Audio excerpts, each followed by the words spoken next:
Hi guys. So yesterday was the new moon, and it is important. Every new moon is worth paying attention to if you decide that you want to care about these kinds of things.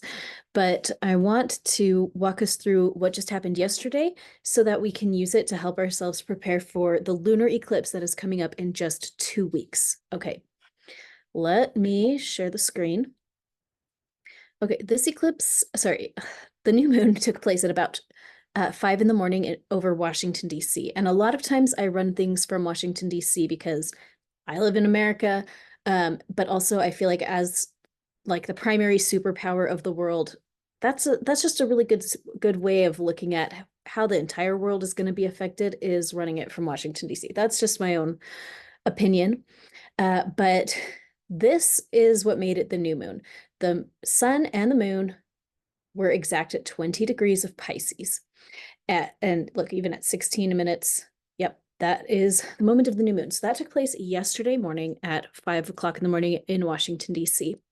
Now, historically speaking, new moons are excellent for planting seeds. That's when farmers would like actually go out and plant their seeds, or like the day before, day after.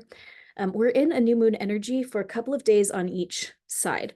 So the moon has a 28-day cycle, right?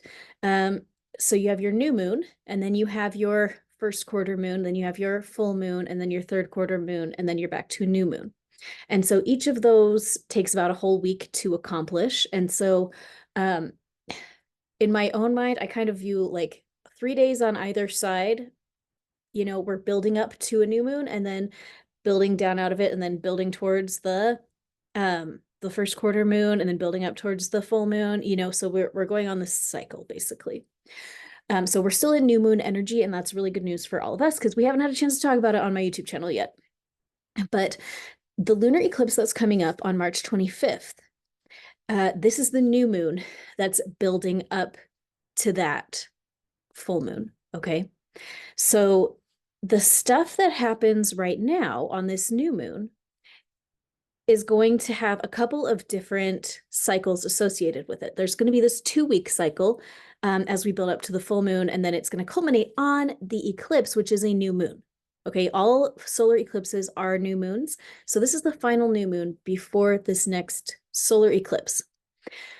Every new moon gives us an opportunity to reset major things, especially like in any aspect of your life, but especially in the aspect of life that is associated with that sign. So for us right now, we're in Pisces, which is going to deal with intuition, but really like divine connection. We get to evaluate where we are confused or deceived on a spiritual level, and really work at clearing that up and getting square with our creator. And so I'll just mention I get comments every day from people that say, "Oh, the Bible says astrology is evil. What you do is so evil." And so I just want to address that super quick because I think that's like very bizarre coming from people that read the Bible and that watch videos like this, because the Bible, I think, makes it very clear that God put the stars and the planets in the heavens to act as signs and witnesses. And God's people, I mean, like Daniel and the wise men and Abraham and Moses, like they were looking at the stars for signs. That I had somebody say that I was like an evil witchcraft doer or something, because I practice astrology, which is so different from astronomy. And I'm sitting there like, okay, what, you think Daniel and the wise men were NASA qualified? Like, look, if you see a Christian person that is talking about how Virgo, the constellation, is a representation of the Virgin, which it is, they are practicing astrology. They can call it astronomy, but they are not qualified to work for NASA. They are practicing astrology. Astro, the stars, logos, the word. They are practicing seeing symbolic images in the stars, which is astrology. And they can deny it and mince about and, whine about it. But the reality is that we're dealing with semantics, and people lose their minds over the semantics. The Bible makes it clear you're not supposed to worship the stars. The second that you cede your agency to the stars, the second you say, "Oh, the stars are making people do this," the second that you stop turning to our creator as our primary source of information and you start obsessing over astrological and astronomical movement, like that is when it is bad. But we are supposed to look to the signs for clues of the signs of the times. Like we're supposed to look at the heavens to see what's going on the earth. And we're supposed to do it symbolically, which is the essence of astrology. And I think what gets people trip up over the words. They trip up over the word choice that people have used in translating the Bible. They trip up not even understanding what astrology even is. They get tripped up because of like stupid newspaper horoscopes, which is like clearly a way oversimplification and a bizarre application of what is actually going on. Um, I don't know. I just think it's so weird. Look, if you look at the night sky and you say Aries is a symbol of the Lamb of God, which it is, or Leo is the Lion of Judah, or Virgo is the Virgin, like you are practicing astrology and you can like whine about it all that you want and level accusations against other people about it. But um anyway, okay, back to the point. Okay, in Pisces, yeah, that's right, because the new moon's in Pisces. Where have we been deceived? And I know there's people, oh, Allie, you're so deceived. And that's fine. I'm fine with people who think that because I feel like I know the truth, which is that every day my most important thing is to connect with my creator and ask God for the perspectives that I need to have in my life, in every aspect of my life. You know, I have 5 kids and they're little kids. My oldest is 12 and my youngest is 2, and I'm still changing diapers all day and running kids to kindergarten and to school and to their different classes and all of this stuff. Like this is a very minor part of my life, even though it looks like I'm like showing up all the time and making all these videos. Like this is a small aspect of my overall life.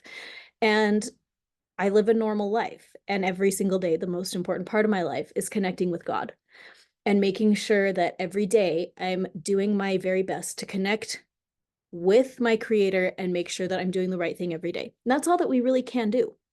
Right? Looking at the stars is really interesting and fun, and I love it. And obviously, that's what I talk about a lot. But it's basically, I mean, it pales in importance to the importance of just listening, of just saying, Lord, lead me. You know, what am I supposed to be doing today? And then just doing that. You don't need to know any of this. All you have to do is ask God what to do, and you will be led. But that is exactly the message of this new moon. This exact new moon in Pisces is telling us, come on, guys, you got to wake up. You got to peel off the shades from your eyes, the blindfolds off your eyes, and see clearly. We've got to see with God's perspective. We've got to ask our creator, okay, where am I seeing things incorrectly? What shifts do I need in my thinking so that I can see more correctly in the future, right? So that is a big message of this new moon. Okay, so let's go back and look at the chart. So this new moon in Pisces, every time we have a new moon, it's a time to plant new seeds. And the thing is that people plant new seeds with new moons, whether they realize it or not. Here's the deal. Anytime that there is a new moon, whatever you have going on in your life, you know, Naomi Fox-Reyna, who I totally love, she runs illuxology.com. Check it out.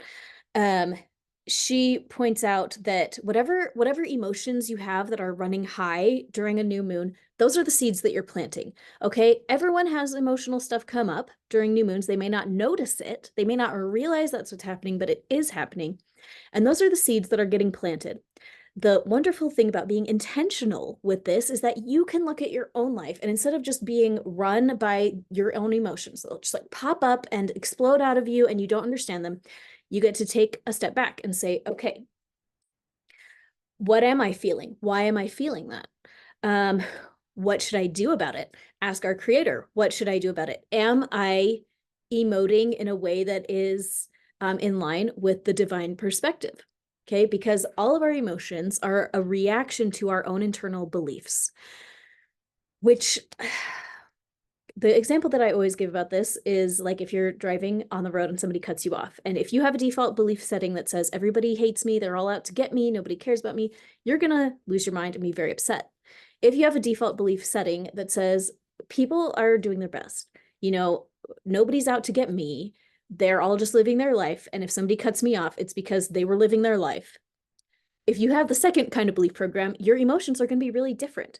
Are you going to be flipping off the guy that cut you off, or are you going to say, oh my gosh, I hope that they make it to the hospital in time? That's the story I always tell myself. I'm like, probably their wife is giving birth in the back seat. I'm like, I'm sure that's it. Even though I know it's not it, right? Not every single person that's a bad driver is having their wife give birth in the back seat. But for me, having that belief that like people who are inconsiderate on the road are still doing their best and they have situations going on that I don't know about, having that kind of belief makes my own emotions on the road somewhat more manageable, you know?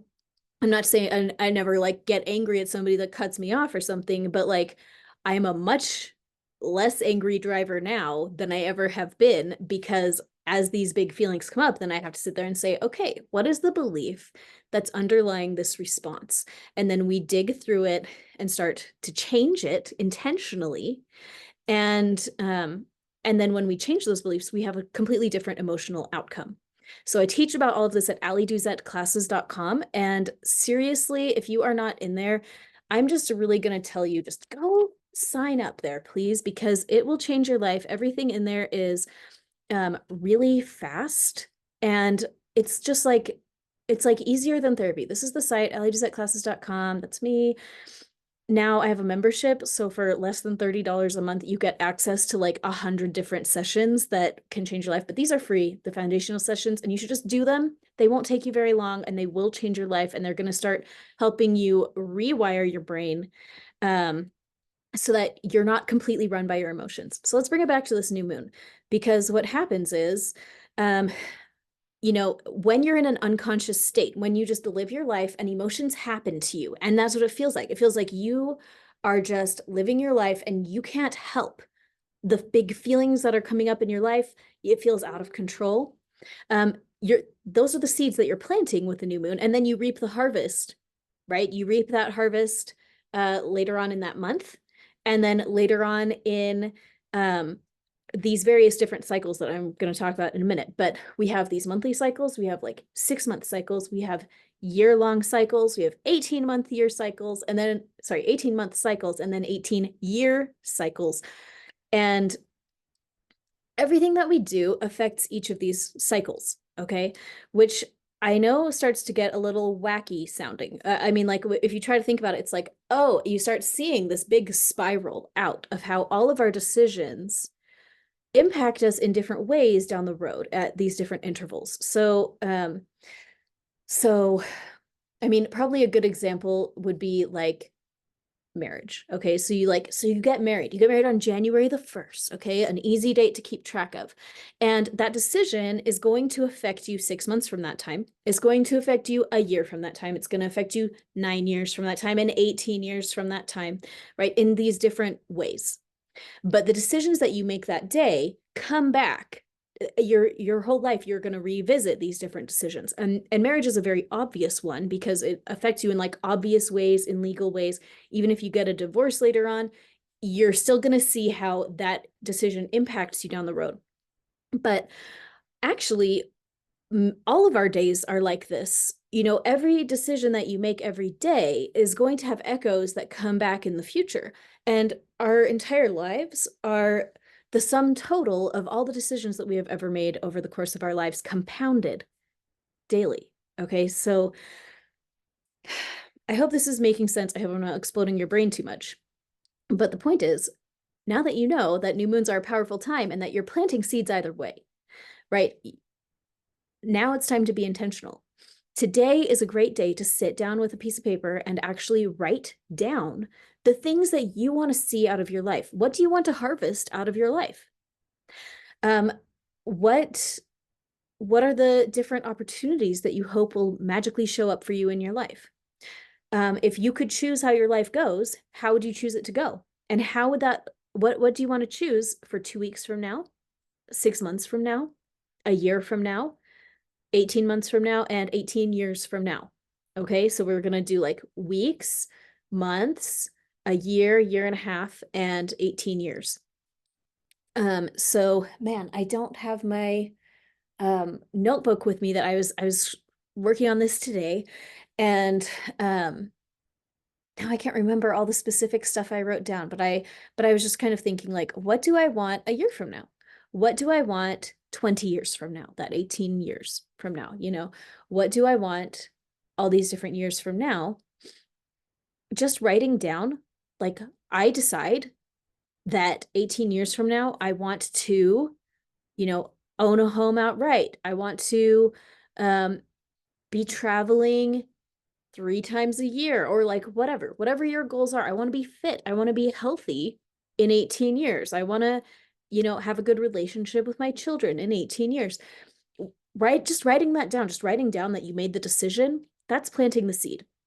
So let's talk about how seeds grow, because seeds, when you plant a seed, you don't also have to open up a spreadsheet and write down the goals for the seed's growth. And, you don't have to exercise the seed. You don't have to like do all this crazy stuff. All you have to do is make sure it gets enough water, light, nutrition, and time. You just have to let it grow. And we can just trust that when you give seeds the environment that they need to grow, they grow.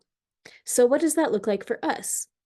When you're working with a new moon, and you're deciding what spiritual seeds you want to plant in your life, you decide it, and you decide it by writing it down. I decide that I want to see this come to fruition in my life.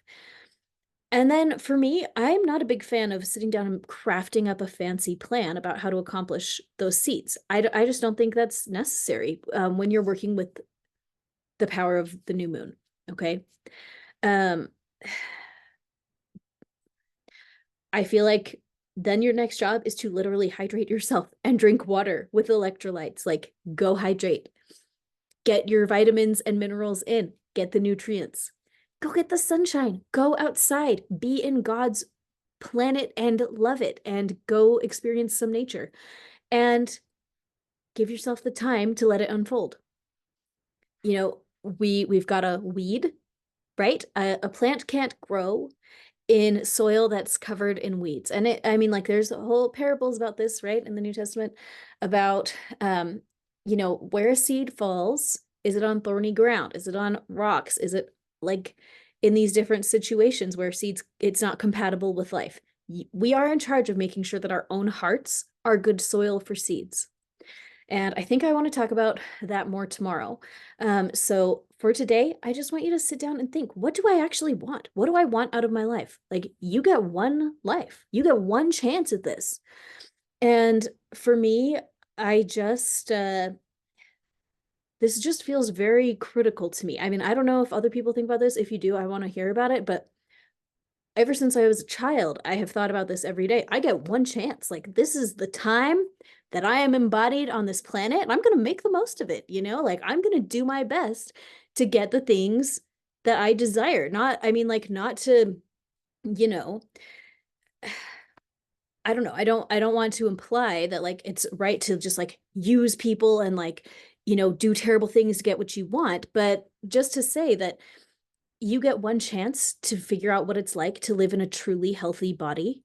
And this is like your excellent chance to take care of your body. It's your excellent chance to learn what it takes to create amazing value for other people and get paid for that. Like, this is your great chance to experience all sorts of different experiences. And I think it can be really easy to get wrapped up in complacency and in victimhood mentalities and martyrdom mentalities, where we start feeling like our own desires are not important, or where we tell ourselves stories that the things that we want are impossible for us. And that's just not true. Look, I was a caregiver for my disabled brother until I was 25. Okay. I can't really say 25 years because I was an infant for some of those years, but a quarter of my life I spent in the shadow of a dying boy. And I grew up taking care of him. And I grew up feeling devastated that I had so many big dreams and desires for my life that I couldn't do because I was taking care of him. And I want to mention that because I know so many of us are caregivers. My audience is a high caregiver crowd. A lot of us have little children. A lot of us have elderly parents. A lot of us have disabled relatives that we care for. A lot of us have health struggles ourselves. And we sit there and we say, how am I going to do the things that I want when there's there's like all these serious needs around me. Some of them are my serious needs. When I can't get off the couch, how am I going to have this life that I want? And so I just want to mention that there are times and seasons, right? We can have anything that we want, but we can't have everything that we want. And we certainly cannot have anything that we want all at the same time. We do have this amazing opportunity to really look at our desires and truly evaluate them. You know, when my brother was alive and I spent so many hours taking care of him, uh you know, part of me really resented that, and I felt a lot of stress every single day. I mean, it was physically demanding, emotionally exhausting. I mean, it was a horrible time. It was a nightmare time of my life, while he was alive. But and I would sit there and say, well, I'd rather do this, I would rather do this, I would rather do this. But the reality was I wouldn't. And the reality was that I wanted a lot of things, but the thing that I really wanted was to be there for him. And this life is the chance where we get to learn that about ourselves, you know? I want to travel internationally. I want to do this. I want to speak here. I want to do that. But really what I want is to take care of my kids. Really what I want is to be with my family. You know, maybe you have big dreams and maybe you feel a lot of frustration about the different situations in your life that are not aligning for you to accomplish those. And maybe one of the big messages there is that maybe what you really want is to learn a different lesson than you thought you did, right? I felt a lot of anger, especially during the last few years of my brother's life, that I spent so much time with him and I couldn't accomplish all the goals that I had for myself. But the truth was that the biggest goal that I had for myself was to care for him. And like I said earlier, you can have anything that you want, but you can't have everything that you want. And you have to choose. Part of this life is about making choices and really getting clear on what it is that we actually want. And all of our lives reflect what we actually want. In every moment, they really do. And I know people say, well, I don't really want my abusive, you know, situation. I don't really want, you know, to be totally broke and having this terrible life. But this is hard stuff for people to hear, but it's not like, it's probably not what you like truly desire. Like, it's not like I want to be in an abusive situation. The desire is I don't want to have to do the difficult stuff to get out of this situation. This terrible situation is preferable to having to do the inner work and the outer work to getting out of it. You know, I don't want to be broke, but I don't want to change myself enough to not be broke anymore. I don't want to be homeless, but I don't want to be the kind of person that is not homeless. I hope that makes sense. I know it's hard stuff because people don't want to hear that that their lives reflect their true desires, but and not to say that that is necessarily true in every instance.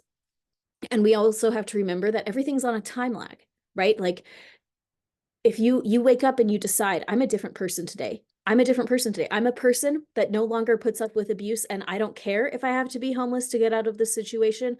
I'm getting out of it. Like, I don't care if I have to put my life on the line here. I'm changing. I'm getting out of here. When we make those decisions, there's a time lag, right? It's going to take a little while for our external reality to match our internal reality. This is a really important piece of Earth life. I think probably everybody hates it from time to time. We sit there and really resent how much time is in between making a decision and seeing the fruition.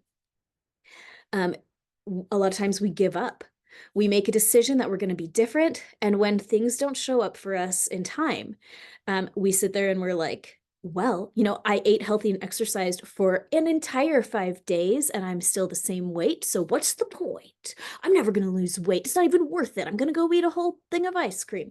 Well, it's because going from a lifestyle of obesity to a lifestyle of slenderness takes more than 5 days. You know, it's actually a lifetime commitment. You would just have to always eat healthy for the rest of your life. And you have to choose to be that kind of person that is going to live a lifestyle of health instead of a lifestyle of not health. right? But that time lag is what just gets us. And we say, well, I decided that now I'm going to experience a life of abundance, but the abundance hasn't come yet. Well, I've only been working on adding more value to the world and building the structures that I need for abundance for 2 weeks or a month or a year. I think a lot of people look at my visible success, such as the number of followers on YouTube or the people on Facebook or, these different external markers. And what they don't see is that I started this in 2014. Like it's 2024. I'm 10 years in. Like how long have you been building your channel? Like it's a function of time. It's a function of consistency over time. And man, I'll tell you that 6 years in, I might have had 500 followers. I mean, like it's slow growth. I can't say everybody, but most people experience slow incremental growth until suddenly we start to see this snowball effect. And it's just not realistic to think, oh, I'm going to change everything immediately and have everything work out for me all at once. That's just not how life works. There is a time delay, and we just have to accept it. We get to choose to be okay with it and just say, look, I'm choosing to be a different person now, and I'm just going to be that new different person until I reach that goal weight, until I reach that goal bank account number, until I reach that positive relationship in my marriage or with my children or with my parents or whatever. We just have to realize that it's going to take time and just say, okay, I'm okay with it taking some time. And where does it start? With planting the seed. Man, I feel like I just talked your ear off. I'm sorry. Well, I hope this blessed your life today. Lots of stuff to think about. But just remember, today is a great day to plant a seed. Go write down 5 sentences that say, I decide, and then just say what your decision is about your life. What is your life outcome that you're deciding that you want? That's all that it takes. This can be easy. We're just going to be intentional with what is going on in the world anyway. Okay, we're going to use our power of agency that God gave us to make some decisions about how we are going to experience the life that God gave us, right? I really believe that men are that they might have joy. And what is going to bring you joy? What do you need to shift in your inside and in your outside so that you can experience joy? These are the questions to be answering today, or at least be thinking about. Just thinking about it is planting a powerful seed too. Okay. Thanks for listening, guys. I'm going to see you tomorrow.